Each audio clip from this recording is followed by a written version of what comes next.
Les jeux vidéo violents rendent agressifs. C'est faux, ils ne rendent pas agressifs, par contre ils peuvent servir de catalyseur pour les personnes qui ont déjà des prédispositions à l'agressivité, ils peuvent la déclencher. Passer plus de 4 heures par jour à jouer peut entraîner des problèmes de concentration. C'est vrai, mais sur certaines tranches de la population, chez des personnes qui ont des prédispositions, par exemple des enfants avec des troubles de l'attention, sinon on observe plutôt que la pratique du jeu vidéo améliore les capacités cognitives et l'attention. Les jeux vidéo en ligne favorisent le développement de l'esprit d'équipe. Oui et non, ça dépend du type de jeu sur lequel on joue. Il y a des jeux qui favorisent la coopération, la prise de stratégie, et il y en a d'autres qui vont plus mettre en avant l'individualisme ou le fait de jouer tout seul.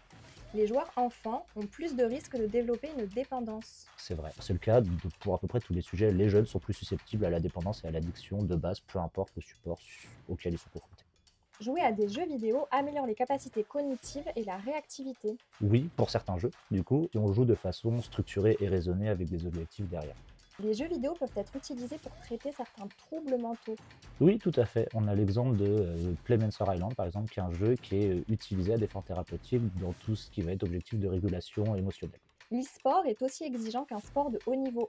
Oui, tout à fait. Alors les formes d'exigence et les requis ne sont pas exactement les mêmes, mais le niveau d'exigence, d'attention et de professionnalisme qui est nécessaire pour réussir est le même.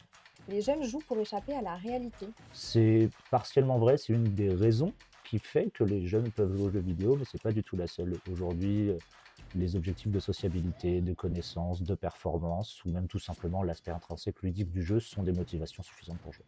L'OMS considère l'addiction aux jeux vidéo comme un trouble mental. Oui, c'est le cas depuis 2018. C'est une addiction qui touche une petite partie de la population des joueurs, c'est-à-dire qu'elle commence à avoir un impact sur leur vie réelle. C'est à partir de ce moment-là où caractérise vraiment une addiction, c'est qu'elle nous empêche de vivre normalement.